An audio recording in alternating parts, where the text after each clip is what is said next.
Everyone, this is कुहर। आज हम इस वीडियो में बात करेंगे कि पादपश्चिमोत्ताना कैसे करना चाहिए और इसके क्या क्या बेनिफिट है। तो चलिए शुरू करते हैं। सबसे पहले हम बात करेंगे इसके फायदे की। अगर बात की जाए तो इसके अनलिमिटेड बेनिफिट हैं, मैजिकल बेनिफिट्स हैं। सबसे पहले तो रीढ़ की हड्डी, हमारा बैकबोन, हमारा जो बैकबोन है, हमारे रीढ़ की हड्डी जो है वो मजबूत होती है। दूसरा, हमारे कमर पे भी इसका पॉजिटिव इफेक्ट पड़ता है। हमारे कमर दर्द, अगर हमें कमर दर्द की शिकायत है तो वो दूर होता है। दूसरी चीज, ये हमारे किडनी और लीवर के लिए तो बहुत ज्यादा बहुत ज्यादा फायदेमंद है। अगर इस आसन को आप रेगुलर करते हो तो आपको किडनी, कहते हैं कि किडनी में अगर छोटी स्टोन है तो इस आसन के रेगुलर प्रैक्टिस से स्टोन भी खत्म हो जाता है और किडनी स्ट्रांग रहती है, मजबूत रहती है। लीवर हमारा मजबूत रहता है, स्ट्रांग रहता है। हमारा डाइजेस्टिव सिस्टम अच्छे से काम करता है। और माइग्रेन की अगर आपको शिकायत है, अगर सिर दर्द बहुत ज्यादा होता है, कभी बाई चांस आपको शिकायत है माइग्रेन की, तो माइग्रेन में भी ये हेल्प करता है, माइग्रेन को भी दूर कर देता है। और भी बहुत सारे इसके मैजिकल बेनिफिट्स हैं। आपके डाइजेस्टिव सिस्टम, जिसकी मैं ऑलरेडी बात कर चुकी हूँ। आपकी हाइट बढ़ती है इस आसन को रेगुलर प्रैक्टिस करने से। अगर आप ये हाइट कम है तो इस आसन के करने से हाइट भी बढ़ती है। बच्चों को इसकी प्रैक्टिस जरूर करनी चाहिए। अगर बच्चे रेगुलर इसकी प्रैक्टिस करते हैं तो उनकी हाइट अच्छी हो सकती है। तो अब मैं बताऊंगी कि इसको करना कैसे। चलिए शुरू कर दें। सबसे पहले हमें स्ट्रेट सीधा बैठ जाना है। ध्यान रखिएगा, जब भी आप पादपश्चिमोत्तासन की प्रैक्टिस कर रहे हैं, जब भी कर रहे हैं, आपको स्ट्रेट बैठना है। 90 डिग्री बननी चाहिए आपकी बॉडी से, बैक से और लेग से 90 डिग्री का एंगल बनना चाहिए। ऐसा नहीं कि आप सीधे बैठ गए हैं, this is not a correct posture. सीधा रहना है आपको। अगर आपको लगता है कि आपका बैक अभी भी झुका हुआ है, सीधा नहीं हो पा रहा है, आप नीचे में पिलो ले सकते हैं, आप पिलो लगा सकते हैं, या फिर कोई भी ऊंची चीज, कोई भी हल्की मोटी चीज यहाँ पे आप नीचे लगा सकते हैं के लिए। सीधे आपको बैठ जाना है। और अगर अभी भी आपको लगता है कि आप प्रॉपर स्ट्रेट नहीं हो पा रहे तो 2 मिनट की एक्सरसाइज आप कर लीजिए। हाथ को ऊपर ले जाना है, नीचे लाना है, सीधा ऊपर ले जाना है, गर्दन के पीछे हाथ को लेकर आना है, ऊपर ले जाना है, नीचे लेकर आना है। इसकी प्रैक्टिस आप 2 से 3 मिनट कर सकते हैं। इससे आपकी बॉडी को स्ट्रेट पोजीशन मिल जाएगी। शोल्डर को बिल्कुल सीधा रखना है, चेस्ट को ओपन रखना है, कुछ नहीं करना आपको। इनहेल, हाथ को ऊपर लेकर जाना है और एक्सहेल करते हुए आपको नीचे लेकर आना है। याद रखिएगा, अगर आपको लगता है कि आप यहीं पे कंफर्टेबल हैं तो बी हियर। अगर आपको लगता है आप यहाँ पे कंफर्टेबल हैं तो बी हियर।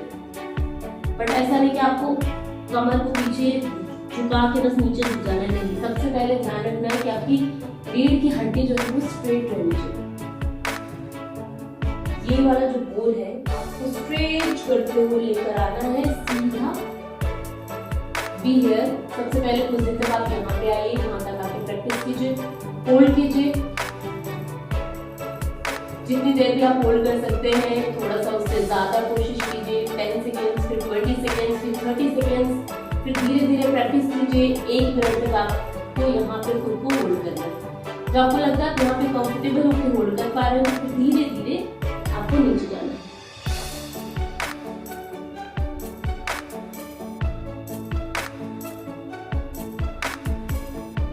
और इस पोजीशन में भी आपको खुद को 20 से 30 सेकंड तक होल्ड करना है। धीरे धीरे प्रैक्टिस करनी है।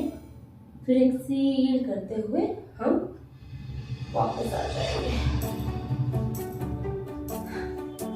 अब हम इसको, अगर आपको लगता है कि आप डायरेक्ट नहीं, वहां पैरों तक भी नहीं जा पा रहे हो, तो आप किसी बेल्ट का इस्तेमाल कर सकते हो, नॉर्मल दुपट्टे का इस्तेमाल कर सकते हो।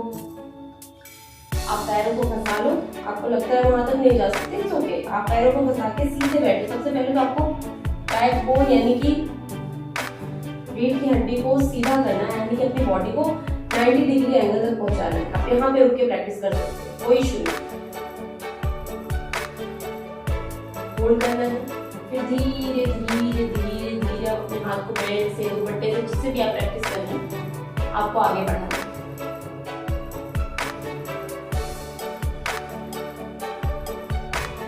धीरे धीरे आपको लगेगा कि आपने बहुत आसानी से बैक को पकड़ लिया है। बहुत लोगों के लिए यहाँ तक जाना भी डिफिकल्ट रहता है। It's okay, it's completely okay. आपको सिर्फ प्रैक्टिस रेगुलर करनी है। आप बेल्ट के थ्रू कर सकते हैं, दुपट्टे के थ्रू कर सकते हैं, जैसे भी आपको लगे कि आप करना चाहते हैं या कंफर्टेबल है वैसे आप कर सकते हैं। ठीक है, तो इस तरीके से आप प्रैक्टिस कर सकते हैं। एक बार हम प्रॉपर करेंगे।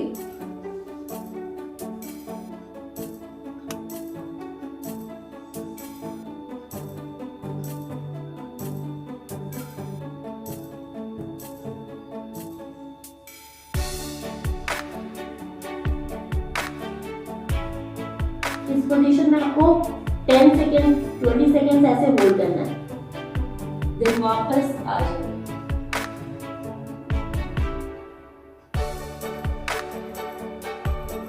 इसकी प्रैक्टिस आपको कम से कम 5 से लेकर 10 मिनट तक रेगुलर करनी है, 5 to 10 मिनट्स।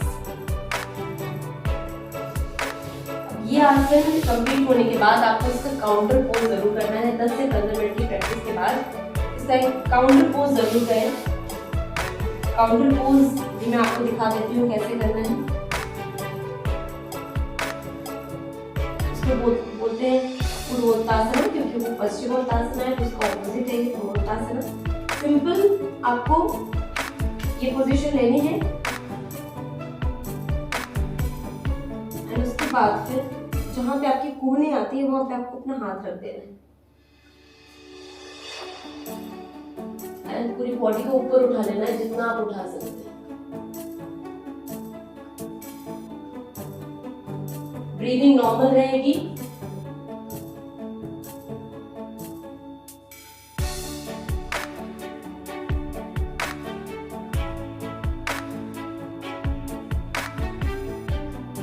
जितनी तरह आप होल्ड कर सकते हैं आप इस पोजीशन में खुद की बॉडी को होल्ड करेंगे और इसको भी कम से कम 2 से 3 बार आप रिपीट करेंगे।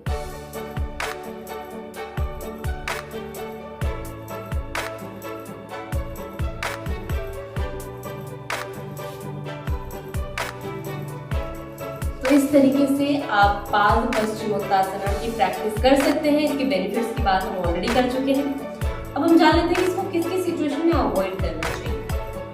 अगर आपको फीवर, बहुत हैवी फीवर, बीमार हैं आप, तो इस आसन को आप अवॉइड करें। अगर आपको हार्निया है तो भी आप इस आसन को अवॉइड करें। और ब्लड प्रेशर की प्रॉब्लम है, बीपी की प्रॉब्लम है, बीपी फ्लक्चुएट होती है बहुत ज्यादा, तो डॉक्टर से मिलने के बाद ही आप इस आसन की प्रैक्टिस करें। तो आई एम श्योर कि ये वीडियो आप सबके काम की रहेगी और रेगुलर योगा प्रैक्टिस करते रहिए, अपने सेहत का ध्यान देते रहिए। Stay happy, stay healthy.